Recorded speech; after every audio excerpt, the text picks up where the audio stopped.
ಈಗ ನಮಸ್ಕಾರ ಸ್ನೇಹಿತರೆ, ವೆಲ್ಕಮ್ ಟು ಅವರ್ ಚಾನಲ್. ಏನಪ್ಪ ಇವತ್ತು ಡಯಟ್ ವ್ಲಾಗ್ ಆಗ್ತೀರಾ ಈ ತರ ಬಂದಿದ್ದಾರೆ ಅನ್ಕೊಂಡಿದ್ದೀರಾ.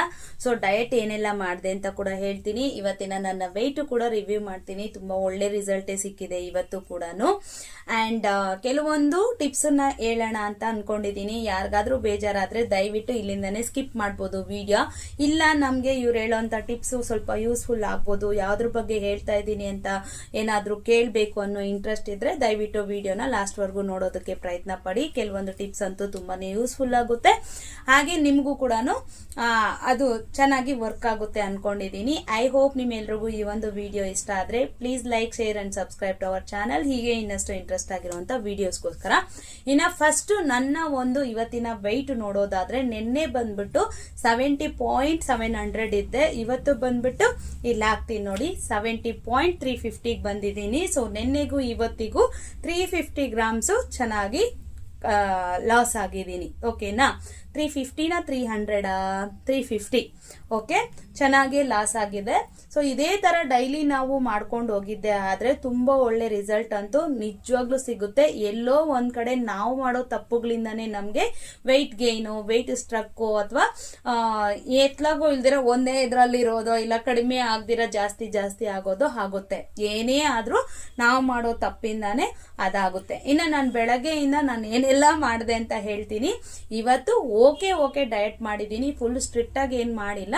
ಬಟ್ ಇವತ್ತಿನ ಸೇಮ್ ವೆಯ್ಟ್ ತೋರಿಸಿದ್ರು ಓಕೆ, ನಾನು ಇವತ್ತಿಗಿಂತ 100 ಗ್ರಾಮ್ ಕಡಿಮೆ ಆದ್ರೂ ಸಾಕು ಅನ್ನೋ ತರನೇ ನನ್ನ ಒಂದು ಇದಿದೆ. ನೋಡೋಣ ಏನೇನ್ ಮಾಡಿದೆ ಅಂತ ಹೇಳ್ತೀನಿ. ಬೆಳಗ್ಗೆ ಎದ್ದಿದ ತಕ್ಷಣ ಯಾವಾಗ್ಲೂ ಅಷ್ಟೇ ಎವ್ರಿ ಮಾರ್ನಿಂಗ್ ನಾನು ಮಾಡೋ ಕೆಲಸ ಏನಪ್ಪಾ ಅಂತಂದ್ರೆ, ವಾಶ್ರೂಮ್ಗೆ ಹೋಗಿ ಬಂದು ಫಸ್ಟ್ ವೆಯ್ಟ್ ಚೆಕ್ ಮಾಡ್ಕೊಂಡು ಮಾಡೋ ಕೆಲಸ ಬಿಸಿ ನೀರು ಕುಡಿಯೋದು. ಬಿಸಿನೀರು ಕೂತ್ಕೊಂಡು ಒಂದ್ 5 ನಿಮಿಷ ಸ್ಪೆಂಡ್ ಮಾಡ್ತೀನಿ, ಬಿಸಿನೀರು ಕುಡಿತೀನಿ. ಬಿಸಿನೀರು ಕುಡ್ದಿದ್ದಾದ್ಮೇಲೆ 1-2 ಲೋಟ ಮಾಮೂಲಿ ನೀರು ಸ್ಕೂಲ್ಗೆ ಹೋಗಿ ಬರೋಷ್ಟ್ರೊಳಗೆ, ತೇಜನ್ ಕರ್ಕೊಂಡು ಹೋಗಿ ಬಿಟ್ಟು ಬರೋಷ್ಟ್ರೊಳಗೆ 1.5 ಲೋಟನೋ 2 ಲೋಟನೋ ಇಲ್ಲ 1 ಲೋಟನೋ ನೀರು ಕುಡ್ದಿರ್ತೀನಿ. ಕರೆಕ್ಟ್ ಆಗಿ 9:30ಗೆ ಜೀರಾ ಕಷಾಯನೋ ಏನಾದ್ರೂ ತಗೊಂತೀನಿ. ಬಟ್ ಇವತ್ತು ತಗೊಳಕ್ ಆಗಿಲ್ಲ, ಸ್ವಲ್ಪ ಮೊಬೈಲಲ್ಲಿ ಮುಳುಗೋಗ್ಬಿಟ್ಟು ಮಾಡಕ್ ಆಗಿಲ್ಲ. ಸೊ ಹಂಗಾಗಿ ಏನ್ ಮಾಡಿದ್ದೆ, ಬೀನ್ಸ್ ಪಲ್ಯ ವಿತ್ ಬಸ್ಸಾರು ಅನ್ನ ಮಾಡಿದ್ದೆ ಸ್ನೇಹಿತರೆ. ಜಸ್ಟ್ ಬೀನ್ಸ್ ಪಲ್ಯ ತಗೊಂಡೆ, ಬೀನ್ಸ್ ಪಲ್ಯ ತಗೊಂಡೆ. ಕ್ವಾಂಟಿಟಿ ನೋಡ್ಕೊಂಡು ಬೀನ್ಸ್ ಪಲ್ಯ ತಗೊಂಡಿದ್ದೀನಿ. ಓಕೆನಾ. ಸೊ ಮಧ್ಯಾಹ್ನಕ್ಕೂ ಕೂಡ ಬೀನ್ಸ್ ಪಲ್ಯ ವಿತ್ ಬಸ್ಸಾರು, ಒಂದೇ ಹಾಫ್ ರೋಟಿ ತಗೊಂಡಿದ್ದೀನಿ ಮಧ್ಯಾಹ್ನಕ್ಕೆ. ಈ ಮಧ್ಯದಲ್ಲಿ 4 ಖರ್ಜೂರ ತಗೊಂಡಿದ್ದೀನಿ. ಮಿಡ್ ಮಾರ್ನಿಂಗ್ ಸ್ನಾಕ್ ತರ 4 ಖರ್ಜೂರ ತಗೊಂಡೆ. ಮತ್ತೆ ಪಲ್ಯ 5 ತಗೊಂಡಿದ್ನಲ್ವಾ, ಸೊಪ್ಪು ಯಾಕೇನೇನು ಹೇಳ್ತಾ ಇದ್ದೀನಿ, ಬೀನ್ಸ್ ಪಲ್ಯ ವಿತ್ ಸಾಂಬಾರು ರೋಟಿ ತಗೊಂಡಿದ್ನಲ್ವಾ, ಅದಾದ್ಮೇಲೆ ಸ್ವಲ್ಪ ಹೊತ್ತಿಗೆ ಒಂದು 4 to 5 ಅಂಜೂರ ತಗೊಂಡಿದ್ದೀನಿ.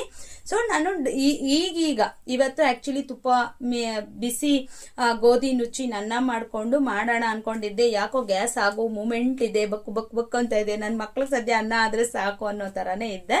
ಸೊ ಹಂಗಾಗಿನೇ ತಗೊಂಡಿಲ್ಲ. ಓಕೆನಾ. ಹಂಗಾಗಿ ಏನ್ ಮಾಡಿದೆ, 4 ಅಂಜೂರ ತಗೊಂಡೆ. ಈ ಮಧ್ಯದಲ್ಲಿ ಆದಷ್ಟು ಒಂದು 300 ml ಲೋಟ ಏನಿದೆ ಆ ಲೋಟದಲ್ಲಿ ಕುಡಿತೀನಿ. ದಿನಕ್ಕೆ ಒಂದು 6 ರಿಂದ 7 ಗ್ಲಾಸ್ ಅಷ್ಟು ಕುಡಿತೀನಿ ಸ್ನೇಹಿತರೆ. ಇವತ್ತು ವೆಜಿಟೇಬಲ್ ಜ್ಯೂಸು ಕೂಡ ತಗೊಂಡಿಲ್ಲ, ಯಾವುದೇ ರೀತಿಯಾದಂತ ಸೌತೆಕಾಯಿ ಆ ತರದ್ದು ಏನು ತಗೊಂಡಿಲ್ಲ. ರೀಸನ್ ಏನಪ್ಪಾ ಅಂತಂದ್ರೆ, ಮಕ್ಕಳಿಗೆ ಇವತ್ತು ಪೇರೆಂಟ್ಸ್ ಟೀಚಿಂಗ್ ಮೀಟಿಂಗ್ ಇತ್ತು.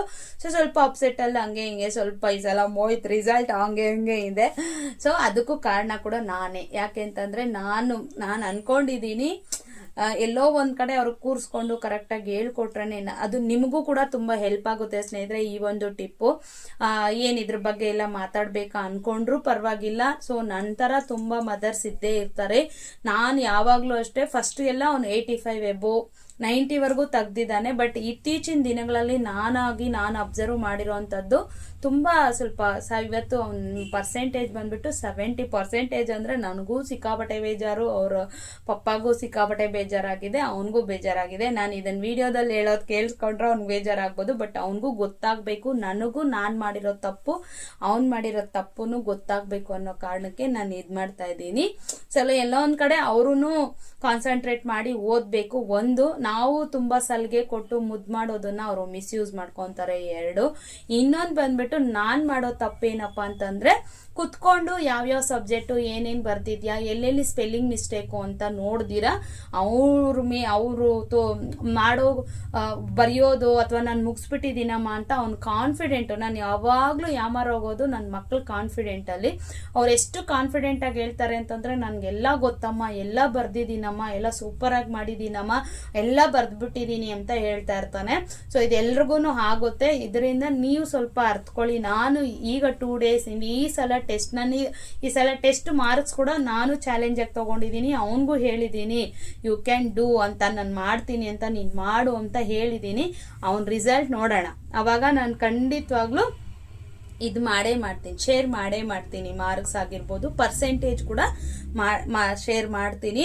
ಸೊ ಅವನಿಗೆ ಅದು ತಿಳ್ಕೋಬೇಕು. 8th ಸ್ಟ್ಯಾಂಡರ್ಡ್ ಇವಾಗಿಂದ 8th 9th ಅಲ್ಲೇ ಅವ್ರು ಸ್ವಲ್ಪ ಪಿಕಪ್ ಆದ್ರೇನೆ 10th ನಾನೇನು ತುಂಬಾ ಫೋರ್ಸು ಹಾಕಲ್ಲ ಮಕ್ಕಳನ್ನ. ನಾನು ಯಾವ ತರ ಅಂತಂದ್ರೆ ಸ್ವಲ್ಪ ಫ್ರೀ ಆಗಿ ಬಿಡ್ತೀನಿ. ಬೆಳಗ್ಗೆ ಹೋದ್ರೆ ಸಾಯಂಕಾಲ ಬರ್ತಾರೆ. ಅದು ಮೋಹಿತ್ ಅಂತೂ ಬೆಳಗ್ಗೆ ಹೋದ್ರೆ ಸಾಯಂಕಾಲ 5:15 ಬರೋದು.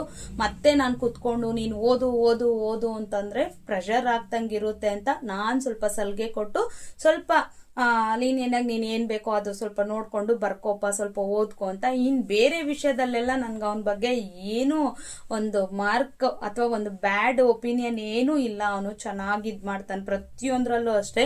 ಓದೋದು ಅಷ್ಟೇ, ಬೆಳಗ್ಗೆ 6 ಗಂಟೆಗೆ ಅಂತಂದ್ರೆ 5 ಗಂಟೆಗೂ ಎದ್ದು ಓದ್ಕೊಂತಾನೆ. ಬಟ್ ನಾವೇನಂತಂದ್ರೆ ನೀನು 5 ಗಂಟೆಗೆ ಎದ್ದೇಳಿದ್ರೆ ಸ್ವಲ್ಪ ದಿನ ತಲೆನೋವು ಸ್ಟಾರ್ಟ್ ಆಗ್ತಿತ್ತು. ಸೊ ಹಂಗಾಗಿ ನೀನು ಬೇಗ ಎದ್ದೇಳ್ಬೇಡ, 6 ಗಂಟೆಯಿಂದ 7:30ವರೆಗೂ ಓದ್ಕೋ ಸಾಕು, 1.5 hour ಓದಿದ್ರೇನೆ ಸಾಕು ಅಂತ.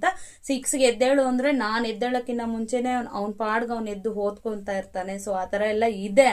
ಬಟ್ ಎಲ್ಲೋ ಹಾರ್ಡ್ ವರ್ಕ್ ಮಾಡ್ತಾ ಇಲ್ಲ. ಅವ್ರ ಟೀಚರ್ಸ್ಗೂ ಕೂಡ ಇವತ್ತು ಹೋದಾಗ ಅವನ ಬಗ್ಗೆ ಹೇಳಿದ್ದೇನಪ್ಪ ಅಂತಂದ್ರೆ ತುಂಬಾ ಒಳ್ಳೆ ಸ್ಟೂಡೆಂಟು, ತುಂಬಾ ಚೆನ್ನಾಗಿ ತೆಗಿತಾನೆ, ತುಂಬಾ ಕ್ಲಾಸಲ್ಲೆಲ್ಲ ಆಕ್ಟಿವ್ ಆಗಿರ್ತಾನೆ, ಅವ್ನು ಓದೋದು ನೋಡಿದ್ರೆ ಅವನೇ ಫಸ್ಟ್ ರ್ಯಾಂಕ್ ತಗೊಂತಾನೇನೋ ಅನ್ನೋ ತರ ಇರುತ್ತೆ.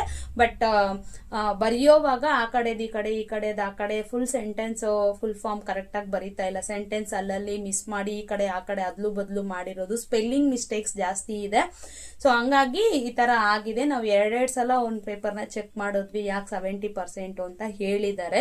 ಸೊ ನಾನು ಅದಕ್ಕೆ ಸ್ವಲ್ಪ ಸಮಾಧಾನ ಪಟ್ಕೊಂಡು ಬಂದಿದ್ದೀನಿ. ಯಾಕಂತಂದ್ರೆ ಟೀಚರ್ಸ್ ಯಾವಾಗ್ಲೂ ಅವನ ಬಗ್ಗೆ ಒಳ್ಳೆ ಒಪಿನಿಯನ್ ಹೇಳ್ತಾರೆ, ಒಳ್ಳೆ ಹುಡುಗ ಚೆನ್ನಾಗಿ ಇದ್ ಮಾಡ್ತಾನೆ ಅಂತ. ಎಲ್ಲೋ ಒಂದ್ ಕಡೆ ನನಗೆ ಅದು ತುಂಬಾ ಬೇಜಾರು ಅನ್ಸು. ಈ ಸಲ 70% ಅಂತಂದ್ರೆ ಎಲ್ಲೋ ನಾನ್ ಮಾಡಿರೋದು ತಪ್ಪು. ಯಾಕಂತಂದ್ರೆ ನಾನು ಫುಲ್ ಫ್ರೀಡಮ್ ಬಿಟ್ಬಿಡ್ತೀನಿ. ಸ್ವಲ್ಪ ಹೊತ್ತು ಬರೀತಾನೆ, ಸ್ವಲ್ಪ ಹೊತ್ತು ಈ ಮೊಬೈಲ್ ಇಂದ ಬಂದಿರೋದಿದೆ. ಆ ಬೇಜಾರ್ಗೆ ನಾನು ಇವತ್ತು ಡಯಟ್ ವ್ಲಾಗ್ ನೆನ್ನೆನೆ ಅವ್ನು ರಿವೀಲ್ ಮಾಡ್ದ ನನ್ಗೆ, ಈ ತರ ಬಂದಿದೆ ಅಮ್ಮ, ಈ ಸಲ ತುಂಬಾ ಕಡಿಮೆ ಬಂದಿದೆ ಅಂತ ತುಂಬಾ ಗೋಗರಿತಾ ಇದ್ದ. ಸರಿ ಅಂತ ಅಂದ್ಬಿಟ್ಟು ನಾನು ಅದಕ್ಕೆ ನೆನ್ನೆಯಿಂದ ತುಂಬಾ ಬೇಜಾರಲ್ಲಿತ್ತು. ಯಾಕಂತಂದ್ರೆ ನಾವು ಎಷ್ಟು ಕಷ್ಟಪಟ್ಟು ಮಕ್ಕಳನ್ನ ಓದಿಸ್ತೀವಿ, ಬಟ್ ಇವ್ರು ನೋಡಿದ್ರೆ ಈ ತರ ಎಲ್ಲ ಮಾಡ್ತಾರಲ್ಲ ಅಂತ ಅಂದ್ಬಿಟ್ಟು. ಸಾರಿ, ಇದು ನನ್ನ ಪರ್ಸನಲ್ ವಿಷಯ ಹೇಳ್ತಾ ಇದ್ದೀನಿ ಅಂತ ಬೈಕೋಬೇಡಿ. ಇದು ಎಲ್ರಿಗೂ ಅರ್ಥ ಆಗ್ಲಿ ಅನ್ನೋ ಇದಕ್ಕೆ ಹೇಳ್ತಾ ಇದ್ದೀನಿ. ಯಾವಾಗ್ಲೇ ಆಗ್ಲಿ ನಾವು ಮಕ್ಕಳನ್ನ ತುಂಬಾ ಮುದ್ದು ಮಾಡಿ ತುಂಬಾ ಅವ್ರ ಮುಂದೆ ಅವ್ರನ್ನ ಹೊಗಳೋದಾಗಿರ್ಬೋದು, ಇದೆಲ್ಲ ಮಾಡಿದ್ರೆ ಅವ್ರ ದುರಂಕಾರಗಳು ಜಾಸ್ತಿ ಆಗುತ್ತೆ. ಸ್ವಲ್ಪ ನಮ್ಮ ಪ್ರೀತಿನ ಆಗಿರ್ಬೋದು, ನಮ್ಮ ಫ್ರೀಡಮ್, ನಾವು ಕೊಡೋ ಫ್ರೀಡಮ್ನ ಮಿಸ್ಯೂಸ್ ಮಾಡ್ಕೊಂಡು ಈ ತರ ಇದ್ ಮಾಡ್ತಾರೆ. ಸೊ ಹಂಗಾಗಿ ನಾನು ಇವಾಗ ಸ್ವಲ್ಪ ಸ್ಟ್ರಿಕ್ಟ್ ಆಗಿ 2 days ಇಂದ ನಾನೇ ಸ್ವಲ್ಪ ಎಲ್ಲ ಚೆಕ್ ಮಾಡೋದು, ಎಲ್ಲೆಲ್ಲಿ ಸ್ಪೆಲ್ಲಿಂಗ್ ಮಿಸ್ಟೇಕ್ಸ್ ಎಲ್ಲ ಮಾಡ್ತಾ ಇದ್ದಾನೆ ಎಲ್ಲ ಕರೆಕ್ಟ್ ಮಾಡ್ತಾ ಇದ್ದೀನಿ. ಆದಷ್ಟು ಪ್ರಯತ್ನ ಪಡ್ತಾ ಇದ್ದೀನಿ. ಈ ಸಲ ಮಾತ್ರ ನಾನು ಹೇಳಿದ್ದು ನೀನು 80 ಇದೆಯಾ, 80ಇಂದ 85 90ಗೆ ಬಾರೋ ಅಂತಂದ್ರೆ 80ಇಂದ ಗ್ರಾಫ್ ಡೌನ್ ಆಗ್ತಾ ಇದೆ ಹೊರತು ಮೇಲಕ್ಕೆ ಹೋಗ್ತಾ ಇಲ್ಲ. ಈ ತರ ಅನ್ಎಕ್ಸ್ಪೆಕ್ಟೆಡ್ ಆಗಿದೆ. ಮೇಡಮ್ ಅವರೆಲ್ಲ ಸಿಲೆಬಸ್ ಎಲ್ಲ ಕಷ್ಟ ಇದೆ, 8th ಸ್ಟ್ಯಾಂಡರ್ಡ್ಗೆಲ್ಲ ಕಷ್ಟ ಮೇಡಮ್ ಪೋರ್ಷನ್ಸ್ ಎಲ್ಲಾನು ಅಂತ ಹೇಳ್ತಾ ಇದ್ದಾರೆ. ಬಟ್ ಮಾಡ್ಬೋದು, ಯಾಕೆ ಮಾಡೋಕ್ಕಾಗಲ್ಲ, ಅವನಿಂದ ಹಾಗೆ ಆಗುತ್ತೆ ಅನ್ನೋದು ನನಗೂ ಗೊತ್ತಿದೆ. ಅವನು ಮಾಡಬೇಕು. ಸೊ ನಿಮ್ಮ ಮಕ್ಳು ಯಾರಾದರೂ ಈ ಥರ ಇದ್ರೆ ನನ್ನ ಮಗನ ಥರ ನೀವು ಸ್ವಲ್ಪ ಗಮನ ಹರಿಸಿ, ಮೊಬೈಲಿಂದ ಆಚೆಗೆ ಬನ್ನಿ. ನಂತರ ಸ್ವಲ್ಪ ಟೈಮ್ ಸ್ಪೆಂಡ್ ಮಾಡಿ. ಇವತ್ತು ವರ್ಷಿನಿಗೂ ಅಷ್ಟೇ, ತೇಜುಗೂ ಅಷ್ಟೇ, ಅವನಿಗೂ ಅಷ್ಟೇ ಕುತ್ಕೊಂಡು 2 hours ನಾನೇ ಕುತ್ಕೊಂಡು ಹೇಳ್ಕೊಟ್ಟಿದ್ದೀನಿ. ಸೊ ನಾವು ಆದಷ್ಟು ಸ್ಪೆಂಡ್ ಮಾಡಿದಾಗ ನಾವು ಮೊಬೈಲಿಂದ ಸ್ವಲ್ಪ ದೂರ ಇದ್ದಂಗೂ ಇರುತ್ತೆ, ನಮಗೂ ಸ್ವಲ್ಪ ನಾಲೆಡ್ಜ್ ಗೈನ್ ಮಾಡ್ದಂಗೆ ಇರುತ್ತೆ. ಓದಕ್ಕೆ ಬರಲ್ಲ ಅನ್ನೋರು ಓಕೆ, ಅಟ್ಲೀಸ್ಟ್ ನನ್ನ ಥರ ಒಂದು 10th ಓದ್ಕೊಂಡಿರೋರು ಆರಾಮಾಗಿ ಅವ್ರು ಏನು ಹೇಳ್ತಾ ಇದ್ದಾರೆ, ಈಗ ಒಂದು ಕ್ವಶನ್ಗೆ ಉತ್ತರ ಒಪ್ಪಿಸ್ತಾ ಇದ್ದಾರೆ ಅಂತಂದ್ರೆ ಇಂಗ್ಲಿಷ್ ಆಗಿರ್ಬೋದು, ಕನ್ನಡ ಆಗಿರ್ಬೋದು, ನನಗೆ ಬರುತ್ತೆ. ಎಲ್ರಿಗೂ ಆ ಥರ ಅಂತ ಬೈಕೋಬೇಡಿ. ಓದಿರೋರಾದ್ರೆ ಅವ್ರಿಗೆ ಕ್ವಶನ್ಗೆ ಆನ್ಸರ್ ಹೇಳಿದ್ರೆ ನಾನು ನೋಡಿ ಆನ್ಸರ್ ಕರೆಕ್ಟಾಗಿ ಹೇಳ್ತಾ ಇದ್ದಾನೆ ಅಂತ ಗುರುತಿಸೋಷ್ಟು ನಾಲೆಡ್ಜ್ ನನಗಿದೆ. ಕನ್ನಡದಲ್ಲಂತೂ ಸೂಪರ್ ಆಗೇ ಇದೆ. ಇಂಗ್ಲೀಷು ಚೆನ್ನಾಗೆ ಓದ್ತೀನಿ, ನನಗೇನು ಇದಿಲ್ಲ, ಹೇಳೋದಕ್ಕೆ ಅಥವಾ ಮಾತಾಡೋದಕ್ಕೆ ಬರಲ್ಲ ಅಷ್ಟೇ ಇಂಗ್ಲೀಷು. ಅದ್ರಲ್ಲಿ ಆಲ್ಮೋಸ್ಟ್ ಒಂದು 50% ಬರುತ್ತೆ, ಇನ್ನು 50% ಕರೆಕ್ಟಾಗಿ ಸೆಂಟೆನ್ಸ್ ಬಟ್ಲರ್ ಇಂಗ್ಲೀಷ್ ಬರುತ್ತೆ ಅಷ್ಟೇ. ಓಕೆ, ಅಷ್ಟಿದ್ರೆ ನಾನು ಅವನ್ನ ಇದು ಮಾಡ್ಬೋದು ಅಂತ. ಇಬ್ಬರಿಗೂ ಅಷ್ಟೇ ಚೆನ್ನಾಗಿ ಹೇಳ್ಕೊಡ್ತೀನಿ. ಚೆನ್ನಾಗಿ ಓದ್ತಾರೆ ಮಕ್ಳೇನು ಪ್ರಾಬ್ಲಮ್ ಇಲ್ಲ. ಬಟ್ ಮಕ್ಕಳನ್ನ ನಾವು ತುಂಬ ಸೂಕ್ಷ್ಮೆಯಿಂದ ಬೆಳೆಸ್ಬೇಕಾಗುತ್ತೆ ಈಗಿನ ಇದರಲ್ಲಿ. ಆ ಬೇಜಾರಲ್ಲೇ ಸ್ನೇಹಿತರೆ ನಾನು ಇವತ್ತು ಯಾವುದೇ ರೀತಿಯಾದಂಥ ಬ್ಲಾಗ್ ಏನೂ ಮಾಡಿಲ್ಲ. ಅದೇ ಹೇಳ್ತಿದ್ನಲ್ವಾ, ಈ ಥರ ಹೋಗಿ ಬಂದಿದ್ದೆ, ಸ್ವಲ್ಪ ಆರಾಮಾಗಿದ್ದು. ಆಮೇಲೆ ಈವ್ನಿಂಗ್ ಬಂದ್ಬಿಟ್ಟು 2 ಮೊಟ್ಟೆ ತಿಂದು ನಾನು ಡಯಟನ್ನು ಮುಗಿಸಿದ್ದೀನಿ ಸ್ನೇಹಿತರ. ಸ್ವಲ್ಪ ಇವತ್ತು ವೆಜಿಟೇಬಲ್ಸು ಏನು ನಾನೇ ಈ ಬೇಜಾರಲ್ಲಿ ಹಂಗೆ ಹಿಂಗೆ ಸ್ವಲ್ಪ ಅದು ಇದು ಅಂತ ಸುಮ್ಮನೆ ಇದ್ಬಿಟ್ಟೆ. ಸ್ಟಿಚಿಂಗು ಮಾಡಿಲ್ಲ, ಏನೂ ಮಾಡಿಲ್ಲ, ಸುಮ್ಮನೆ ಇದ್ದೀನಿ. ಇರಲಿ, ನೋಡ್ಕೊಳ್ಳೋಣ, ಓಕೆನಾ. ಸೊ ಹಾಗೆ ಮಕ್ಕಳ ಬಗ್ಗೆ ಸ್ವಲ್ಪ ಗಮನ ಹರಿಸಿ, ಆದಷ್ಟು ನಿಮ್ಮ ಮಕ್ಕಳು ಕೇಳಿ, ಕೂರಿಸ್ಕೊಂಡು ಕೇಳಿ, ಏನು ಪ್ರಾಬ್ಲಮ್ಮು, ನಿನ್ಗೆ ಏನು ಆಗ್ತಾ ಇಲ್ಲ. ಸ್ವಲ್ಪ ಮೇಡಮ್ ಹೇಳ್ತಾರೆ ಸ್ವಲ್ಪ ಫ್ರೆಂಡ್ಲಿ ಆಗಿರಿ ಅಂತ. ನಾನು ತುಂಬಾನೇ ಫ್ರೆಂಡ್ಲಿ ಆಗಿದ್ದು ಇವನು ಹಿಂಗೆ ಮಾಡಿದ್ದಾನೆ, ಏನು ಮಾಡೋಕ್ಕಾಗಲ್ಲ. ನಾವು ಸ್ವಲ್ಪ ಆದಷ್ಟು ಅವ್ರನ್ನ ಅದರಿಂದ ಆಚೆ, ಅಂದರೆ ಅವನೇ ಹೇಳಿದ್ದಾನೆ ಈ ಸಲ. ಇನ್ನೊಂದು ಏನು ಗೊತ್ತಾ, ಇವಾಗ ಸ್ವಲ್ಪ ಮೊಬೈಲು ನೆಟ್ಟು ಎಲ್ಲ ಬಂದ್ಬಿಟ್ಟು ಸ್ವಲ್ಪ ಹದಗೆಟ್ಟೋಗಿದ್ದಾನೆ. ಹಾಗಾಗೇನೆ ಸ್ವಲ್ಪ ಓಕೆ ಮೇಡಮ್ ಅವರು ನೀವೇನು ಜಾಸ್ತಿ ಇದು ಮಾಡ್ಕೋಬೇಡಿ, ಖಂಡಿತವಾಗ್ಲೂ ಅವ್ನು 9th ಹಾಗೆ ಆಗ್ತಾನೆ ಅಂತ ಹೋಪ್ ಕೊಟ್ಟಿದ್ದಾರೆ. ನಾನು ಕೂಡ ಆದಷ್ಟು ಪ್ರಯತ್ನ ಪಡಬೇಕು. ಸೊ ಅದಕ್ಕೋಸ್ಕರನೇ ನಾನು ಪ್ರಯತ್ನ ಪಡ್ತೀನಿ. ನಾವು ಆದಷ್ಟು, ಯಾಕಂತಂದ್ರೆ ನಾನು ಇದನ್ನ ಏನಕ್ಕೆ ಶೇರ್ ಮಾಡ್ತಾ ಇದ್ದೀನಿ ಅಂತಂದ್ರೆ ಆಸ್ ಎ ಮದರ್ ಆಗಿ ನಾನು ಮಾಡಬೇಕಾಗಿರೋವಂಥದ್ದೇನು ಮಾಡಿಲ್ಲ. ಸುಮ್ಮನೆ ಮೊಬೈಲ್ ಅನ್ಕೊಂಡು ಮೊಬೈಲ್ ನೋಡ್ಕೊಳ್ಳೋದು, ಡೈರಿ ಸಿಗ್ನೇಚರ್ ಹಾಕೋದು ಕೂಡ ಮೊಬೈಲ್ ನೋಡ್ಕೊಂಡೇ ಹಾಕಿದ್ದೀನಿ ಅಂತಂದ್ರೆ ಎಷ್ಟು ವರ್ಸ್ಟ್ ಸ್ಟೇಜಲ್ಲಿ ಇದ್ದೀನಿ ಅಂತ ನೀವು ತಿಳ್ಕೊಳ್ಳಿ. ಇದೆಲ್ಲಾನು ಎಕ್ಸಾಂಪಲ್ ಏನಕ್ಕೆ ಅಂತಂದ್ರೆ ನಾನು ಡಿಪ್ರೆಷನ್ಗೆ ಹೋಗಿರೋದಕ್ಕೂ, ಅಥವಾ ನಾನು ಈಗೊಂದು ಹೇಳಿಲ್ವಾ ಇವಾಗ ಮೊನ್ನೆ ಒಂದು ಸ್ವಲ್ಪ ದಿನದವರೆಗೂ ವಿಡಿಯೋ ಹಾಕದೇ ಇರೋದಕ್ಕೂ, ನನಗೆ ಕೆಲವೊಂದರಿಂದ ಆಚೆಗೆ ಬರದೇ ಇರೋದಕ್ಕೂ ಎಲ್ಲದಕ್ಕೂ ಕಾರಣ ಈ ಒಂದು ಮಹಾ ತಾಯಿ ಮೊಬೈಲೇ. ಆದಷ್ಟು ನೋಡೋಣ ಮಾಡೋಣ ಅಂತ ಅಂದ್ಬಿಟ್ಟು ನಿಜ ಮಾಡ್ಕೊಂಡ್ರೆ ನನಗೆ ಅಂತ ದೇವರು ಒಂದು ಅರ್ನಿಂಗ್ ಕೊಟ್ಟಿದ್ದಾನೆ. ದಿನಕ್ಕೆ ಏನು ಕಮ್ಮಿ ಅಂದ್ರೆ ಒಂದು 200 ರೂಪಾಯಿ ಆದರೂ ಸಂಪಾದನೆ ಮಾಡ್ಕೊಳ್ಳೋಷ್ಟು ಕೆಪಾಸಿಟಿ ಇದೆ. ಅದನ್ನು ಮಾಡ್ಕೊಂಡಿಲ್ಲ ಅಂದರೆ ನನ್ನಂಥ ವೇಸ್ಟ್ ಏನೂ ಇಲ್ಲ. ಏನು ಇವ್ರು ಹಿಂಗೆಲ್ಲ ಬೈಕೊಂತಾರೆ ಅಂತ ನೀವು ಅಂದ್ಕೊಂಡ್ರು ನನಗೇನು ಬೇಜಾರಿಲ್ಲ. ನಾನು ಇರೋದು ಹಂಗೆ, ನಾನು ಹೇಳೋದು ಹಾಗೆ. ಸ್ವಲ್ಪ ಅದರಿಂದ ಆಚೆಗೆ ಬರೋಣ. ಇನ್ನು ವಿಡಿಯೋ ಏನು ಇರಲಿಲ್ವಲ್ಲ ಸದ್ಯ, ಈ ಥರ ಏನಾದರೂ ನಿಮಗೂ ಮಾತಾಡೋ ಥರ ವಿಡಿಯೋ ಹಾಕಿದ್ರೆ ನಿಮಗೂ ಕೂಡ ಹೆಲ್ಪ್ ಆಗುತ್ತೆ ಅಂತ ಅಂದ್ಬಿಟ್ಟು ಆದಷ್ಟು ಮಕ್ಕಳ ಜೊತೆ ಇದ್ದು ಏನು ಓದ್ತಿದ್ದಾರೆ, ಏನು ಓದ್ತಾ ಇಲ್ಲ ನಿಮಗೆ ಗೊತ್ತಿಲ್ಲ ಅಂತಂದರೆ ಅಟ್ಲೀಸ್ಟ್ ಟ್ಯೂಷನ್ಗೆ ಹಾಕಿರೋ ಟೀಚರ್ಸ್ ಹತ್ರ ವಿಚಾರಿಸ್ಕೊಳ್ಳಿ. ಯಾಕಂತಂದರೆ ಕೆಲವು ಕಡೆ ಚೆನ್ನಾಗಿ ಹೇಳ್ಕೊಡ್ತಾರೆ, ಕೆಲವು ಕಡೆ ಸುಮ್ಮನೆ ಕೂರಿಸಿ ಬೆಳೆಸಿ ಕಳಿಸ್ತಾರೆ. ಹಾಗಾಗಿನೇ ನಾನು ಹೇಳೋದೇನಪ್ಪ ಅಂತಂದರೆ ನಮ್ಮಿಂದ ಎಷ್ಟು ಸಾಧ್ಯ ಆಗುತ್ತೋ ಬರೀ ಟೀಚರ್ಸ್ ಮೇಲೇ ಬಿಡಬಾರ್ದು. ಯಾವುದಕ್ಕೂ ನಮ್ಮಿಂದ ಮನೇಲಿ ಎಫರ್ಟ್ ಎಷ್ಟು ಹಾಕೋಕ್ಕಾಗುತ್ತೋ ಅಷ್ಟೇ ಹಾಕಬೇಕು. ನಾನು ಕೂಡ ಇವಾಗ ನಾನು ಮಾಡಿರೋ ತಪ್ಪನ್ನು ಅರ್ಥಕೊಂಡು ಅದರಿಂದ ಆಚೆಗೆ ಬಂದು ಸ್ವಲ್ಪ ಅವನಿಗೆ ಅಂತ ಮಕ್ಕಳಿಗೆ ಅಂತ ಒಂದು ಸ್ವಲ್ಪ ಟೈಮ್ ಕೊಡೋಣ ಅಂತಾನೆ ಅನ್ಕೊಂಡಿದ್ದೀನಿ. ಸೊ ಅದರಲ್ಲಿ ಇಬ್ರು ಶಾರ್ಪ್ ಇದ್ದಾರೆ, ತುಂಬ ಚೆನ್ನಾಗಿ ಓದ್ತಾರೆ. ಎಲ್ಲೋ ಒಂದು ಕಡೆ ನನ್ನ ಒಂದು ಸಪೋರ್ಟು ಅಥವಾ ನನ್ನ ಒಂದು ಮೋಟಿವೇಶನ್, ಊರವ್ರಿಗೆಲ್ಲ ಮೋಟಿವೇಶನ್ ಮಾಡ್ತೀನಿ, ನಾನು ಮಾಡ್ಕೊಂಡು ನನ್ನ ಮಕ್ಕಳಿಗೆ ಮೋಟಿವೇಟ್ ಮಾಡೋಕ್ಕೆ ನಾನು ತಯಾರಿರಲಿಲ್ಲ. ಅದಿಷ್ಟು ದಿನದ ಮೇಲೆ ಅರ್ಥ ಆಗಿದೆ. ಸೊ ಹಂಗಾಗಿನೇ ಇವಾಗ ಅದನ್ನು ಮಾಡ್ತಾ ಇದ್ದೀನಿ ಅಷ್ಟೇ. ಇನ್ನು ಡಯಟ್ ಬಗ್ಗೆ ಹೇಳ್ತಾ ಇದ್ನಲ್ವಾ, ಡಿನ್ನರ್ ನೈಟ್ ಮುಗಿಸಿದ್ದೀನಿ. ನೋಡೋಣ ಒಳ್ಳೆ ರಿಸಲ್ಟ್ ಬರುತ್ತಾ ಇಲ್ವಾ ಅಂತ ನಾಳೆ ನೋಡೋಣ. ನನಗೇನು ಒಂದು 50-100 ಗ್ರಾಮ್ಸ್ ಕಮ್ಮಿ ಆದರೂ ಓಕೆ. ಯಾಕಂತ ಅಂದ್ರೆ ಇವತ್ತು ಏನ್ ಬಾಡಿ ಕದ್ಲದೇ ಇಲ್ಲ ಅಂತಂದ್ರೆ ನಮ್ಗೇನಿಲ್ಲ ಸ್ನೇಹಿತರೆ. ನಾನು ಒಂದ್ ಹೇಳ್ತೀನಿ ನೋಡಿ, ಸುಮಾರು ಜನ ಅಕ್ಕ ನಾನು ಏನೇನೋ ಮಾಡ್ತೀನಿ, ಇವತ್ತು ಕೂಡ ಹೇಳಿದಾರೆ ಅಕ್ಕ ಸೇಮ್ ಪ್ರಾಬ್ಲಮ್ ನನ್ಗೂನು, ಏನ್ ತಿಂದ್ರು ವೆಯ್ಟೇ ಕಡಿಮೆ ಆಗ್ತಿಲ್ಲ. ಅಂದ್ರೆ ನಾವು ಕೂತ್ಕೊಂಡಿರೋದಕ್ಕಿಂತ ಬಾಡಿನ ಕದ್ಲಿಸ್ಬೇಕು, ನಡಿಬೇಕು. ಈಗ ಅನ್ಕೊಂತೀವಿ ಮನೆ ಕೆಲಸ ಎಲ್ಲ ನಾನೇ ಮಾಡ್ತೀನಿ ಅಂದ್ರೆ ಮನೆ ಕೆಲಸ ಎಲ್ಲ ಯಾವ ಸೀಮೆ ಕೆಲಸ ರೀ? ಪಾತ್ರೆ ತೊಳೆಯೋದು ಒಂದು ದೊಡ್ಡ ಕೆಲಸನ, ವಾಷಿಂಗ್ ಮಿಷಿನ್ಗೆ ಹಾಕೋದು ಬಟ್ಟೆ ದೊಡ್ಡ ಕೆಲಸನ? ಇಲ್ಲ ಬಟ್ಟೆನ ಕುತ್ಕೊಂಡು ನೀವೇ ಒಗ್ದು ನೀವೇ ಜಾಲಿಸಿ, ನೀವೇ ಹಿಂಡಿ, ನೀವೇ ಎತ್ಕೊಂಡೋಗಿ ಹಾಕ್ತೀನಿ ಅಂದರೆ ಸ್ವಲ್ಪ ವರ್ಕೌಟ್ ಥರನೇ ಬಟ್ಟೆ. ಬಟ್ ಈಗಿನ ಇದರಲ್ಲಿ ಯಾರೂ ಒಗೆಯೋ ಸ್ಟೇಜಲ್ಲೇ ಇಲ್ಲ. ಎಲ್ಲ ವಾಷಿಂಗ್ ಮಿಷಿನ್ಗಳಿದೆ, ಅದು ಹಾಕಿದ್ರೆ ಅದು ಒಕ್ಕೊಡುತ್ತೆ, ಎತ್ಕೊಂಡೋಗಿ ಮೇಲೆ, ಅದನ್ನು ಅದು ಅರ್ಧ ಒಣಗಿಸಿ ಕೊಡುತ್ತೆ, ಎತ್ಕೊಂಡೋಗಿ ಮೇಲೆ ಹಾಕಿ ಬರ್ತೀವಿ. ಇನ್ನು ಕಸ ಗುಡಿಸೋದು ಏನಮ್ಮ, ಒಂದು 5 ನಿಮಿಷದ ಕೆಲಸ. ಚಿಕ್ಕ ನಮ್ಮ ಥರ ಒಂದು ಸ್ವಲ್ಪ ಚಿಕ್ಕ ಮನೆಗಳಾದರೆ 2 ನಿಮಿಷದ ಕೆಲಸ, ಹಿಂಗೆ ಗುಡ್ಸ್ ಹಂಗೆ ಎತ್ತಾಕಿದ್ರೆ ಆಗೋಯ್ತು. ಪಾತ್ರೆ ತೊಳೆಯೋದು ದೊಡ್ಡ ಕೆಲಸನ? ಇನ್ನೇನಿರುತ್ತೆ, ಪಾತ್ರೆ ತೊಳೆಯೋದು, ಬಟ್ಟೆ ಒಗೆಯೋದು, ಏನೋ ಬೆಡ್ಶೀಟು ಗಿಡ್ಶೀಟು ಸರಿ ಮಾಡ್ಕೊಳ್ಳೋದು, ಏನಾದರೂ ಮನೇಲಿ ಎಲ್ಲಾದ್ರೂ ಧೂಳು ದುಷ್ಟಿ ಅದನ್ನು ಮಾಡೋದಕ್ಕೂ ನನಗೆ ಕಷ್ಟನೇ. ದಿನ ಎಲ್ಲ ಪಾತ್ರೆ ತೊಳೆಯೋದಕ್ಕೂ ಆಗಲ್ಲ. ಎಲ್ಲದಕ್ಕೂ ರೀಸನ್ ಮೊಬೈಲೇ ಅಲ್ಲ, ಹೇಳ್ತಾ ಇದ್ದೀನಿ. ಎಲ್ಲದಕ್ಕೂ ಇದೆ, ಮಾಡೋಕ್ಕಾಗಲ್ಲ. ನಾನು ನಿಜ ನಾನು ಅರ್ಥಕೊಂತಾ ಇದ್ದೀನಿ, ನಾನು ಎಲ್ಲಿದ್ದೀನಿ, ಯಾವ ಸ್ಟೇಜಲ್ಲಿದ್ದೀನಿ, ನಾನು ಹೇಗಿದ್ದೀನಿ. ನಿಜ ಹೇಳ್ತೀನಿ, ಬೇರೆಯವ್ರನ್ನೆಲ್ಲ ನೋಡಿದಾಗ ನಾನು ಬೆಳಗ್ಗೆ ಸ್ಕೂಲ್ಗೆ ಹೋದಾಗ ಎಷ್ಟು ಜನ ಹೆಂಗೆ ಓಡ್ತಾ ಇರ್ತಾರೆ ಅಂತಂದರೆ, ನಮ್ಮದು ಗಾರ್ಮೆಂಟ್ಸ್ ಏರಿಯಾ ಅಂತ ಹೇಳಿದ್ನಲ್ವಾ, ಚಿಕ್ಕ ಮಕ್ಕಳನ್ನ ಎತ್ಕೊಂಡು ಕಂಕ್ಳಲ್ಲಿ ಇಟ್ಕೊಂಡು ಎದ್ನೋ ಬಿದ್ನೋ ಅಂತ ಒಂದು ಮಗನ ಎಳ್ಕೊಂಡು ಅವರು ಒಂದು ಮಗನ ಸ್ಕೂಲ್ಗೆ ಬಿಟ್ಟು, ಒಂದು ಮಗನ ಡೇ ಕೇರಲ್ಲಿ ಬಿಟ್ಟು, ಒಂದು ಲಂಚ್ ಬ್ಯಾಗ್ ಎತ್ಕೊಂಡು ಕೆಲ್ಸಕ್ಕೆ ಹೋಗೋದ್ರಲ್ಲಿ ಓಡ್ತಾ ಇರ್ತಾರೆ. ಕೆಲವರು ಮನೆ ಕೆಲಸ, ಇಷ್ಟಿಷ್ಟು ಮಕ್ಕಳನ್ನ ಇಟ್ಕೊಂಡು ಮನೆ ಕೆಲಸ ಮಾಡ್ತಾ ಇರ್ತಾರೆ. ಮನೆ ರಂಗೋಲಿ, ಮನೆಗಳ ಮುಂದೆ ರಂಗೋಲಿ ಹಾಕೋದೇನು ನೋಡ್ತೀರಾ, ಮಕ್ಕಳನ್ನ ಇಟ್ಕೊಂಡು ಕೆಲಸಗಳು ಮಾಡೋದು.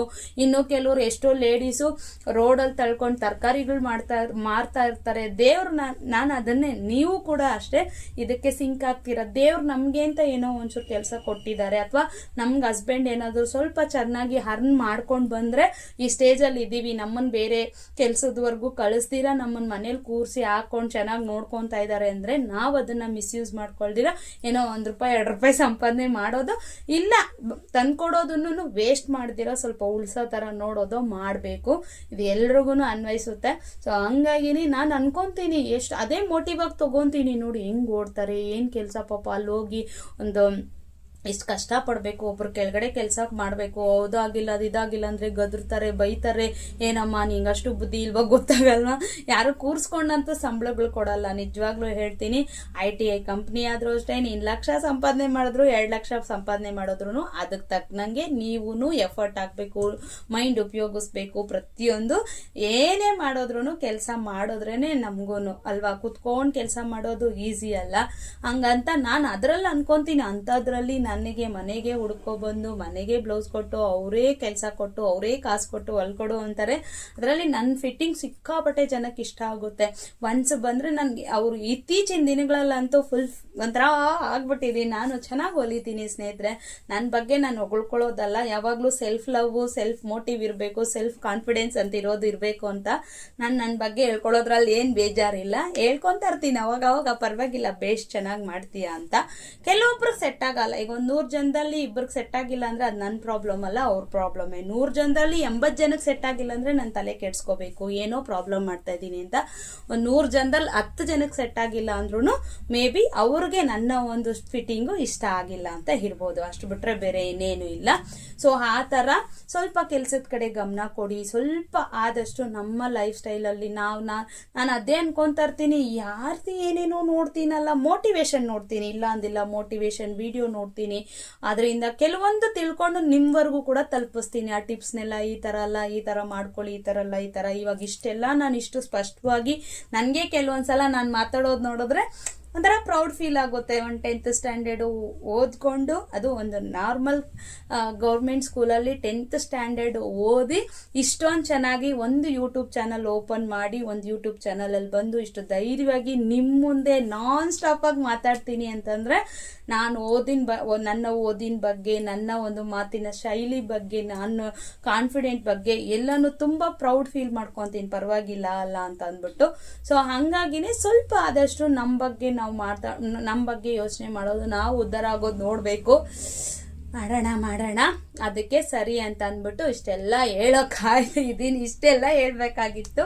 ಸೊ ಎಲ್ಲ ನಿಮ್ಗೂ ಇದೆಲ್ಲ ಅನ್ವಯಿಸುತ್ತೆ. ಯಾರೆಲ್ಲ ಈ ಸ್ಟೇಜಲ್ಲಿ ಇದ್ದೀರೋ ಅವರು ಕೂಡ ಸ್ವಲ್ಪ ಅರ್ಥ ಮಾಡಿಕೊಂಡು, ಸೊ ನಾವು ನಮ್ಮ ಹಸ್ಬೆಂಡಿಗೆ ಸಪೋರ್ಟ್ ಮಾಡಿದ್ರೆ ಅವರು ಔಟ್ಸೈಡ್ ಹೋಗಿ ದುಡ್ಕೊಬರ್ತಾರೆ. ನಿಜವಾಗ್ಲೂ ಕೆಲವೊಂದು ಮೋಟಿವೇಶನ್ ವಿಡಿಯೋ ಎಲ್ಲ ನೋಡ್ತೀನಿ ಸ್ನೇಹಿತರೆ. ಪಾಪ ಕೆಲವೊಂದು ವೀಡಿಯೋಸಲ್ಲೆಲ್ಲ ನೋಡಿದಾಗ ಅವ್ರು ಹೇಳ್ತಾರೆ, ಮನೆಯಲ್ಲಿರೋ ಯಜಮಾನನ್ನ ರಾಜನ್ ಥರ ನೋಡ್ಕೊಳ್ರಿ, ಔಟ್ಸೈಡ್ ಹೋದ್ರೆ ಯಾರು ಅವ್ರಿಗೆ ಮರ್ಯಾದೆ ಕೊಡಲ್ಲ ಅಂತ. ನಿಜಾನೇ, ಒಬ್ಬರು ಕೆಳಗಡೆ ಕೆಲಸ ಮಾಡ್ತಾರೆ, ಮಾಡಬೇಕಾದ್ರೆ ನಾವು ನಮ್ಮ ಮನೆಯಲ್ಲಿ ನಮ್ಮ ಯಜಮಾನನ್ನ ಕರೆಕ್ಟಾಗಿ ಚೆನ್ನಾಗಿ ನೋಡ್ಕೋಬೇಕು, ಚೆನ್ನಾಗಿ ರೆಸ್ಪೆಕ್ಟ್ ಮಾಡಬೇಕು. ನನ್ನ ಹಸ್ಬೆಂಡು ಅದನ್ನೇ ಹೇಳ್ತಾರೆ, ಮನೇಲೂ ನನ್ಗೆ ಇದು ಮಾಡಲ್ಲ, ನೀನು ಸಪೋರ್ಟ್ ಮಾಡಲ್ಲ ಅಂತ. ಅದೇ ಈ ಕಾರಣಗಳಿಂದ ನನ್ಗೆ ಗೊತ್ತಾಗುತ್ತೆ, ಆದ್ರೂ ಸ್ವಲ್ಪ ಹಾಗೆ ಹಿಂಗೆ ಇದು ಮಾಡ್ತಾ ಇರ್ತೀನಿ. ಸ್ವಲ್ಪ ನಮ್ಗೆ ಇತ್ತೀಚಿನ ದಿನಗಳಲ್ಲೂ ಕೂಡ ಅದೇ ವಿಷಯಕ್ಕೆ ಸ್ವಲ್ಪ ಮಾತುಕತೆ ಆಗೋದುಂಟು. ನೀನು ಈ ಥರ ಮಾಡ್ತಾ ಇದೀಯಾ, ಎಲ್ಲ ನೀನೇ ಕಾರಣ. ಇವತ್ತು ಅದೇ ಹೇಳ್ತಾ ಇದ್ರು, ಹೋಗಿ ಹೇಳ್ಬೇಕಿತ್ತಲ್ಲ, ಯಾವಾಗಲೂ ಮೊಬೈಲಲ್ಲೇ ಇರ್ತೀನಿ ಅಂತ, ನಂದೇ ಕಾರಣ, ನಂದೇ ತಪ್ಪು ಅಂತ ಹೇಳ್ಬೇಕಿತ್ತಲ್ಲ ಅಂತ ಕಿಂಡಲ್ ಮಾಡ್ತಾ ಇದ್ರು. ಸೊ ಎಲ್ಲ ಒಂದು ಕಡೆ ನನ್ನ ತಪ್ಪಿದ್ರೆ ನಾನು ವಾದ ಮಾಡೋಕೆ ಹೋಗಲ್ಲ, ನನ್ನ ತಪ್ಪಿದ್ರೆ ನಾನೇ ಒಪ್ಕೊತೀನಿ. ಅಷ್ಟು ಯಾವುದೇ ವಿಷಯ ಆಗಿರ್ಬೋದು, ಅದು ದೊಡ್ಡ ವಿಷಯ ಆಗಿರ್ಬೋದು, ಚಿಕ್ಕ ವಿಷಯ ಆಗಿರ್ಬೋದು, ಒಂದು ರಿಲೇಟಿವ್ಸ್ ಹತ್ರ ಆಗಿರ್ಬೋದು, ಫ್ರೆಂಡ್ಸ್ ಹತ್ರ ಆಗಿರ್ಬೋದು, ನಾನೇನಾದರೂ ತಪ್ಪಾಗಿ ಮಾತಾಡಿದ್ರೆ ಅಥವಾ ನಂದೇನಾದರೂ ತಪ್ಪಿದ್ರೆ ನಿರ್ಭಯವಾಗಿ ನಾನು ಒಪ್ಕೊಬಿಡ್ತೀನಿ. ಇದು ನನ್ನಿಂದಾನೇ ಆಗಿರೋದು, ನಂದೇ ತಪ್ಪಾಗಿರೋದು, ಇಟ್ಸ್ ಓಕೆ, ನಾನೇ ಮಾಡಿದ್ದೀನಿ, ನನ್ನಿಂದ ಆದರೆ ಸಾರಿ ಕೇಳ್ತೀನಿ, ಇಲ್ಲ ನೆಕ್ಸ್ಟ್ ಟೈಮ್ ಈ ಥರ ಆಗ್ದಿರೋ ನೋಡ್ಕೊತೀನಿ ಅಂತ ಹೇಳ್ತೀನಿ ಅಷ್ಟೇ. ಇನ್ನು ಡಯಟ್ ವಿಷಯಕ್ಕೆ ಬಂದರೆ, ಲಾಸ್ಟಲ್ಲಿ ಡಯಟ್ ಟಿಪ್ಸ್ ಹೇಳ್ತಾ ಇದ್ದೀನಿ, ದಯವಿಟ್ಟು ಬೈಕೋಬೇಡಿ. 20 ನಿಮಿಷ ಮಾತಾಡ್ತಿದ್ದೀನಿ. I am really sorry. ಯಾಕಂತಂದರೆ ಇದನ್ನೆಲ್ಲ ಯಾರು ಹೇಳಲ್ಲ ಸ್ನೇಹಿತರೆ. ನಮ್ಮ ಥರ ಈಗ ಲೇಡೀಸ್ ಕೂತ್ಕೊಂಡಾಗ ಮಾತಾಡ್ಕೊಂತೀವಿ, ಬಟ್ ಈ ಥರ ಒಂದು ಸ್ಟೇಜಲ್ಲಿ ಬಂದು ಈ ಥರ ಯಾರು ಹೇಳ್ಕೊಳಲ್ಲ. ಹೇಳಿದ್ರೆ ಎಲ್ಲೋ ಒಬ್ರಿಗೋ ಇಬ್ರಿಗೋ ಅದು ಮನಸ್ಸು ಚೇಂಜ್ ಆಗ್ಬೋದು ಅನ್ನೋ ಕಾರಣಕ್ಕೆ ನಾನು ಇಷ್ಟೆಲ್ಲ ಹೇಳ್ತಾ ಇದ್ದೀನಿ. ಇನ್ನು ತುಂಬ ಜನ ಸ್ಟ್ರಕ್ ಆಗ್ತಿದೆ ಅಂತ ಹೇಳ್ತಿದ್ದೀರಲ್ವಾ, ಏನೇ ಮಾಡಿದ್ರು ವೆಯ್ಟ್ ಲಾಸ್ ಆಗ್ತಾ ಇಲ್ಲ ಅನ್ನೋರು, ನಾನು ನಿನ್ನೆ ವಿಡಿಯೋದಲ್ಲೇ ಹೇಳಿದ್ದೆ, ಲಿಕ್ವಿಡ್ ಡಯಟ್ ಅನ್ನೋದನ್ನ ಮಾಡಿ ಸ್ನೇಹಿತರೆ. 1 ಡೇ ಫುಲ್ಲು ಲಿಕ್ವಿಡ್ ಡಯಟ್ ಮಾಡಿದಾಗ ನಿಮಗೆ ವೆಯ್ಟ್ ಅನ್ನೋದು ಕಡಿಮೆ ಆಗುತ್ತೆ. 1 kg ಆಗ್ಬೋದು, 3/4 kg ಆಗ್ಬೋದು, ಅರ್ಧ kg ಆಗ್ಬೋದು. ಓಕೆನಾ? ನಿಮ್ಮ ಕ್ಯಾಪಬಿಲಿಟಿ ನೋಡ್ಕೊಳ್ಳಿ. ನಾನು ಫುಲ್ಲು ನೀರಲ್ಲೇ ಇರ್ತೀನಿ ಅಂದ್ರೆ ನೀರು ಅಂದ್ರೆ ಲಿಕ್ವಿಡ್ ಅಲ್ಲೇ ಇರ್ತೀನಿ ಅಂತಂದ್ರೆ ಮಾಡ್ರಿ. ಇಲ್ಲ ನಂತರ ಎಗ್ಸ್ ತಗೊಳ್ಳೋದು, ಏನಾದ್ರೂ ಸ್ವಲ್ಪ ವೆಜಿಟೇಬಲ್ಸ್ ನ ತಿನ್ನೋದು, ಆ ತರ ಕೂಡ ಮಾಡ್ಕೊಂಡ್ರು ನೋ ಪ್ರಾಬ್ಲಮ್. ಓಕೆನಾ? ಯಾಕೆಂತಂದ್ರೆ ನೋಡಿ, ನಾನು ನಿನ್ನೆಗೂ ಇವತ್ತಿಗೂ ನಾನು ಏನ್ ಅನ್ಕೊಂಡೆ ಅಂದ್ರೆ, ಒಂದು ದಿನದಲ್ಲಿ 1 kg ಕಮ್ಮಿ ಆಗಿದೀವಿ ಅಂದ್ರೆ ಮಾರನೇ ದಿನಕ್ಕೆ ನಿಮ್ಗೆ ಅದಕ್ಕಿಂತ ಒಂದು 200 ಗ್ರಾಮ್ 300 ಗ್ರಾಮ್ ಜಾಸ್ತಿನೇ ತೋರಿಸುತ್ತೆ. ಯಾಕಂತಂದ್ರೆ ಫುಲ್ ಡೇ ಫುಲ್ ಏನು ತಿಂದಿರಲ್ಲ, ಹೊಟ್ಟೆಯಲ್ಲಿ ಏನು ಇರಲ್ಲ, ಅದಕ್ಕೆ ತೂಕ ಕಡಿಮೆ ತೋರಿಸುತ್ತೆ. ಮಾರನೇ ದಿನ ನೀವು ಫುಡ್ ಎಲ್ಲ ತಿಂದಿದ್ರೆ ಆ ಫುಡ್ ಜೀರ್ಣ ಆಗದೆ ಇದ್ರೂ ಕೂಡ, ನೀವು ಜಾಸ್ತಿ ಸ್ವಲ್ಪ ಯಥೇಚ್ಛವಾಗಿ ತಿಂದಿದ್ರು ಕೂಡ ಸ್ವಲ್ಪ ಒಂದು 100-200 ಗ್ರಾಮ್ ಜಾಸ್ತಿ ತೋರಿಸೋದ್ರಲ್ಲಿ ಆಶ್ಚರ್ಯನೇ ಇರಲ್ಲ. ಓಕೆನಾ? ಸೊ ಆ ವೆಯ್ಟ್ ನ ಮತ್ತೆ ನಾವು ತೂಕ ಕಡಿಮೆ, ಒಂದಿನ ಲಿಕ್ವಿಡ್ ಡಯಟ್ ಮಾಡಿ ಆ ಕಮ್ಮಿ ಆಗಿರೋ ವೆಯ್ಟ್ ನ ನಾವು ಮತ್ತೆ ಗೈನ್ ಆಗದೆ ಇರೋ ತರ ಡಯಟ್ ಮೂಲಕನೇ ನಾವು ಕಡಿಮೆ ಆಗ್ತಾ ಗ್ರಾಫ್ ನ ಸ್ವಲ್ಪ ಕಮ್ಮಿ ಮಾಡ್ಕೊಂಡು ಹೋದ್ರೆ ಮಾತ್ರ ಒಳ್ಳೆ ರಿಸಲ್ಟ್ ಸಿಗುತ್ತೆ. ತುಂಬಾ ಜನ ಹೇಳ್ತೀರಾ, ಅಕ್ಕ ಮಕ್ಕಳನ್ನ ಇಟ್ಕೊಂಡ್ ಮಾಡಕ್ಕಾಗಲ್ಲ. ಒಬ್ರಂತೂ ಪಾಪ ಎಷ್ಟೊಂದು ಫೀಲಲ್ಲಿ ಹೇಳಿದ್ರು, ಎಷ್ಟು ಉದ್ದ ಮೆಸೇಜ್ ಪಾಪ. ನಾನು ಪ್ರತಿಯೊಂದು ಮೆಸೇಜು ಓದ್ತೀನಿ ಸ್ನೇಹಿತರೆ. ನಾನು ಹೇಳಲ್ವಾ, ನಿಮ್ಮ ಮೆಸೇಜ್ ಓದ್ದಾಗ ಎಲ್ಲಾನು ನನ್ನ ಮುಖದಲ್ಲಿ ಒಂದು ಬ್ಯೂಟಿಫುಲ್ ಸ್ಮೈಲ್ ಇರುತ್ತೆ. ನನಗೋಸ್ಕರ ಇಷ್ಟು ಟೈಮ್ ಕೊಟ್ಟು ಇಷ್ಟೆಲ್ಲ ಹೇಳ್ತಾರೆ ಅಂತಂದ್ರೆ ಎಲ್ಲೋ ನಾನು ಬ್ಲೆಸ್ಡ್ ಅಂತಾನೆ ಅರ್ಥ ಮಾಡ್ಕೊತೀನಿ. ಯಾವಾಗ್ಲೂ ಅಷ್ಟೇ, ನೀವು ನನಗೋಸ್ಕರ ಅಷ್ಟು ಟೈಮ್ ಕೊಟ್ಟು ಅಷ್ಟು ಒಳ್ಳೆ ಕಮೆಂಟ್ ಹಾಕಿದ್ದೀರಾ ಅಂದ್ರೆ ಐ ಆಮ್ ಸೋ ಹ್ಯಾಪಿ. ತುಂಬಾ ಖುಷಿ ಪಡ್ತೀನಿ. ಹಂಗೆ ಥ್ಯಾಂಕ್ ಯು ಸೋ ಮಚ್ ಕೂಡ ಪದೇ ಹೇಳ್ತಾ ಇರ್ತೀನಿ. ಯಾಕೆಂತಂದ್ರೆ ಯಾರು ನಮ್ಮನ್ನ ಈ ತರ ಪ್ರೌಡ್, ಈಗ ನಮ್ಮ ರಿಲೇಟಿವ್ಸ್ ಆಗ್ಲಾಗಿರ್ಲಿ, ಫ್ರೆಂಡ್ಸ್ ಅಲ್ಲಿ ಆಗಿರ್ಬೋದು, ಮನೇಲಿ ಎಲ್ಲೋ ಒಂದ್ ಕಡೆ ಹಸ್ಬೆಂಡ್ ಸಪೋರ್ಟ್ ಮಾಡ್ತಾರೆ, ಸೂಪರ್ ಮೇನು. ನನ್ನ ಮನೇಲಿ ನನ್ಗೆ ಅದು ಯಾವಾಗ್ಲೂ ಇರುತ್ತೆ, ಸೂಪರ್ ಮೇನು, ನೀನ್ ಚೆನ್ನಾಗಿ ಮಾಡಿದ್ಯಾ, ಆ ತರ ಹೇಳ್ತಾರೆ. ಅಷ್ಟೇ ಕೆಟ್ಟದಾಗಿದ್ರು ಕೂಡ ಅಷ್ಟೇ ಕೆಟ್ಟದಾಗೂ ಹೇಳ್ತಾರೆ, ನೀನೇನು ದಬ್ಬಕ್ಕಿಲ್ಲ, ನಿನ್ನಿಂದ ಏನು ಆಗಲ್ಲ ಅಂತಾನು ಹೇಳ್ತಾರೆ.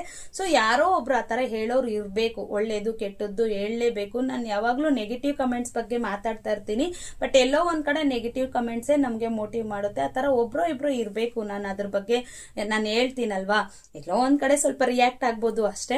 ಅಷ್ಟು ಬಿಟ್ರೆ ಅಂತವ್ರು ಕೂಡ ನಮ್ ಲೈಫಲ್ಲಿ ಇರ್ಬೇಕು. ಇನ್ನೊಂದು, ನೀವ್ ಎಲ್ಲೇ ನೋಡಿ, ನಮ್ ಫ್ರೆಂಡ್ಸ್ ಫ್ಯಾಮಿಲಿ ಯಾರೋ ಒಬ್ರು ನಮ್ಗೆ ಒಳ್ಳೆಯವ್ರು ಬಯಸೋರು ಮಾತ್ರನೇ ನೀನ್ ಕರೆಕ್ಟ್ ಆಗಿ ಮಾಡಿದ್ರೆ ಸೂಪರ್, ನೀನ್ ತಪ್ಪು ಮಾಡಿದ್ರೆ ಇದು ತಪ್ಪು ಅಂತ ಹೇಳ್ತಾರೆ ಹೊರತು ಯಾರು ಅಪ್ರಿಶಿಯೇಟಿವ್ ಮಾಡಲ್ಲ. ನೀನು ಸ್ವಲ್ಪ ಡೌನ್ ಅಲ್ಲಿ ಇದ್ರು ನಿನಗ್ ಬಂದು ಯಾರು ಬುದ್ಧಿವಾದನೂ ಹೇಳಲ್ಲ, ಯಾರು ಇದ್ ಮಾಡಲ್ಲ. ಸೊ ಆ ತರ ಇರುತ್ತೆ. ಅಂತದ್ರಲ್ಲಿ ಎಲ್ಲೆಲ್ಲೋ ಹುಟ್ಟಿರೋರು ಯಾರೋ ಸಿಸ್ಟರ್ಸು ನನ್ಗೋಸ್ಕರ ಟೈಮ್ ಕೊಟ್ಟು, ಅಕ್ಕ ನಿನ್ನಿಂದ ಆಗುತ್ತೆ, ನೀನ್ ಮಾಡಕ್ಕ ಅಂತ ಹೇಳಿದಾಗ ನಿಜ ಹೇಳ್ತೀನಿ ಸೀರಿಯಸ್ ಆಗಿ, ನನ್ಗೆ ಎಷ್ಟು ಒಂದು ಬೆಣ್ಣಿನಗಡೆ ನಿಂತ್ಕೊಂಡು ತಟ್ಟದಷ್ಟು ಮೋಟಿವ್ ಇರುತ್ತೆ. ನೀನ್ ಮಾಡಕ್ಕ ಅಂತ ಅಂದಾಗ ನಿಜವಾಗ್ಲು ತುಂಬಾ ಖುಷಿ ಆಗುತ್ತೆ. ನೆನ್ನೆ ಆಗಿರ್ಬೋದು, ಇವತ್ತಾಗಿರ್ಬೋದು, ಕಮೆಂಟ್ಸ್ ಎಷ್ಟು ಒಳ್ಳೆ ಕಮೆಂಟ್ಸ್ ಮಾಡಿರ್ತೀರಾ. Thank you so much. ಹಂಗೆ ನೀವು ನನ್ಗೆ ಹೆಂಗ್ ಧೈರ್ಯ ಹೇಳ್ತಿರೋ ನಿಮಗೂ ಕೂಡ ಇದೊಂದು ಧೈರ್ಯದ ವಿಡಿಯೋ ಅನ್ಕೊಳ್ಳಿ. ನಮಗ್ ನಾವೇ ಮೋಟಿವ್ ಮಾಡ್ಕೊಂಡು ಸ್ವಲ್ಪ ಆದಷ್ಟು ಮಾಡಕ್ಕಾಗಲ್ಲ ಅಂತ ಇರಬೇಡಿ. ನಾಳೆ ನಾಳಿದ್ದು ಅನ್ನೋದಕ್ಕಿಂತ ಇವತ್ತಿಂದ 3 ಹೊತ್ತು ತಿನ್ನೋದ್ರಲ್ಲಿ ಒಂದೊಂದು ತುತ್ತು ಕಮ್ಮಿ ಮಾಡಿ. ನೀವು ಹಂಗೇ ತಿಂತಾ ಇರಿ, ಒಂದೊಂದು ತುತ್ತು ಕಮ್ಮಿ ಮಾಡ್ಕೊ ಬರ್ತಾರಿ. ಒಂದೊಂಚೂರು ನಿಮ್ಮ ಒಂದು ಲೈಫ್ ಸ್ಟೈಲ್ನ ಚೇಂಜ್ ಮಾಡ್ಕೊಳ್ಳಿ, ನಿಮ್ಮ ಒಂದು ಫುಡ್ಡಲ್ಲಿ ಚೇಂಜ್ ಮಾಡ್ಕೊಳ್ಳಿ, ನಿಮ್ಮನ್ನ ನೀವು ಚೇಂಜ್ ಮಾಡ್ಕೊಳ್ಳಿ. ನಿಮ್ಮ ಬಗ್ಗೆ ನೀವು ಯೋಚನೆ ಮಾಡಿ, ನಿಮ್ಮ ಫ್ಯಾಮಿಲಿ ಬಗ್ಗೆ ಯೋಚನೆ ಮಾಡಿ, ಫ್ಯಾಮಿಲಿಗೆ ಟೈಮ್ ಕೊಡಿ. ನಿಮ್ಮನ್ನ ನೀವು ಸೆಲ್ಫ್ ಲವ್ ಮಾಡೋದು ಯಾವಾಗ್ಲೇ ಆಗ್ಲಿ, ನನ್ನಿಂದ ಹಾಗೆ ಆಗುತ್ತೆ, ನಾನು ಮಾಡೇ ಮಾಡ್ತೀನಿ, ಏನೇನೋ ಮಾಡ್ತೀನಿ ಅಂತ ಇದು ಮಾಡೋಕ್ಕಾಗಲ್ವಾ. ಸೆಲ್ಫ್ ಕಾನ್ಫಿಡೆಂಟು, ಸೆಲ್ಫ್ ಲವ್, ನಮ್ಮನ್ನ ನಾವು ಅರ್ಥ ಮಾಡ್ಕೋಬೇಕು. ಫಸ್ಟ್ ನಾನು ಹೇಗಿದ್ದೀನಿ, ನಾನು ಹೇಗಾಗಬೇಕು ಅನ್ಕೊಂಡಿದ್ದೀನಿ, ಒಂದು ಗೋಲ್ ಇಟ್ಕೊಳ್ಳಿ. ಈ ವೆಯ್ಟ್ ಲಾಸೇ ಅಂತಲ್ಲ, ನಮ್ಮ ಲೈಫಲ್ಲಿ ಏನೇ ಆಗಲಿ ಒಂದು ಸೈಡ್ ತಗೋಬೇಕು, ಮನೆ ಮಾಡಬೇಕು. ನಾನು ಅನ್ಕೊಂತಾನೆ ಇದ್ದೀನಿ, ಅದು ಆಗ್ತಾ ಇಲ್ಲ. ಬಟ್ ದೇವ್ರು ಒಳ್ಳೆ ಮನ್ಸಿರೋರ್ಗೆ ಯಾವತ್ತೂ ಕೆಟ್ಟದ್ದಾಗಲ್ಲ ಅಂತಾನೆ ನಾನು ನಂಬಿದ್ದೀನಿ. ದೇವ್ರಿದ್ದಾನೆ, ಅದಕ್ಕೆ ದೇವ್ರಿದ್ದಾನೆ ಅಂತ ಅಂದ್ಬಿಟ್ಟು ದೇವ್ರ ಮೇಲೆ ಭಾರ ಹಾಕೊಂಡು ಕೂತ್ಕೊಂಡ್ರೆ ಆಗಲ್ಲ. ನಾವು ಎಫರ್ಟ್ ಹಾಕ್ಬೇಕು, ನಾವು ಕಷ್ಟಪಡ್ಬೇಕು. ಆದಷ್ಟು ನಮ್ಮಿಂದ ಏನ್ ಸಾಧ್ಯ ಆಗುತ್ತೋ ಅದನ್ನೆಲ್ಲ ಮಾಡಬೇಕು. ಸೊ ಹಂಗಾಗಿನೇ ಪ್ರತಿಯೊಂದು ಅಷ್ಟೇ, ನೀವು ಡಯಟ್ ಬಗ್ಗೆ ಆಗಿರ್ಬೋದು, ಏನೊಂದು ಅಷ್ಟೇ ನೀವು ಎಫರ್ಟ್ ಹಾಕಿ ನಿಮ್ಮ ಒಂದು ಬಜೆಟ್ ತಕ್ಕನಂಗೆ ನೀವು ಡಯಟ್ ಪ್ಲಾನ್ ಮಾಡ್ಕೊಬಿಡಿ. ನಾನು ಹೇಳ್ತೀನಿ ಅಂತ ನಾನು ತಗೊಂಡಿದ್ದೆಲ್ಲ ತಗೊಳ್ಳಿ, ಇನ್ನೊಬ್ರು ಹೇಳ್ತಾರೆ ಅದ್ರಲ್ಲಿ ಪ್ರೋಟೀನ್ ಇದ್ರಲ್ಲಿ ಪ್ರೋಟೀನ್, ಏನು ಇಲ್ಲ. ನಿಮಗೆ ಏನ್ ಎಟುಕುತ್ತೆ ಕಮ್ಮಿ ರೇಟಲ್ಲಿ ಸಿಗುವಂಥದ್ದು. ಚೇಪೆಕಾಯೆಲ್ಲ ಇವಾಗ 80 ರೂಪಾಯಿ, ತಗೊಂಡ್ರೆ ಒಂದ್ 3 ದಿವಸ ತಿನ್ಬೋದು. ಸೊ ಆ ತರ ಎಲ್ಲ ಸ್ವಲ್ಪ ನೋಡ್ಕೊಂಡು, ಪಪ್ಪಾಯ 40 ರೂಪಾಯಿ kg, 40 ರೂಪಾಯಿ ಅಂದ್ರೆ ಕಮ್ಮಿ ರೇಟಿಗೆ ಸಿಗೋದನ್ನೆಲ್ಲ ತಗೊಂಡು ಸ್ವಲ್ಪ ನೀವು ಇದು ಮಾಡ್ಕೊಂಡು ಮಾಡಿ. ಖಂಡಿತವಾಗ್ಲು ನಮ್ಮಿಂದ ಸಾಧನೆ ಮಾಡದೇ ಇರೋದು, ನಮ್ಮಿಂದ ಆಗದೆ ಇರೋದು, ನಾವು ಮಾಡದೇ ಇರೋದು ಯಾವುದೂ ಇಲ್ಲ. ಹಾಗೇ ಆಗುತ್ತೆ. ಓಕೆನಾ? ಸೊ ಇದಿಷ್ಟು ಏನೋ ಗೊತ್ತಿರೋದನ್ನೆಲ್ಲ ಹೇಳಿದೀನಿ. ವಿಡಿಯೋ ಇಲ್ಲ ಅಂತ ಏನೋ ಸ್ವಲ್ಪ ಮೋಟಿವ್ ಆಗ್ಲಿ ಅಂತ ಮಾತಾಡಿದೀನಪ್ಪ. ಹೆಂಗಿತ್ತು ಏನು ಅಂತ ಲಾಸ್ಟ್ವರೆಗೂ ವಿಡಿಯೋ ನೋಡಿದ್ರೆ ಖಂಡಿತವಾಗ್ಲೂ ಕಮೆಂಟ್ ಬಾಕ್ಸಲ್ಲಿ ತಿಳಿಸಿ. ಇಲ್ಲಿವರೆಗೂ ನೀವೇನಾದ್ರೂ ವಿಡಿಯೋ ನೋಡಿ ನಿಮ್ಗೆ ಇದರಿಂದ ಏನಾದ್ರೂ ಸ್ವಲ್ಪ ಹೆಲ್ಪ್ ಆಗಿದ್ರೆ ತುಂಬಾನೇ ಖುಷಿ ಆಗುತ್ತೆ. Thank you so much. ಇಲ್ಲಿವರೆಗೂ ವಿಡಿಯೋ ನೋಡಿದ್ರೆ ನಾಳೆ ವಿಡಿಯೋ ಜೊತೆಗೆ ಮತ್ತೆ ಬರ್ತೀನಿ. ಡಯಟ್ ವ್ಲಾಗೇ ಬರುತ್ತೆ ನಾಳೆ. Okay, thank you for watching. Bye.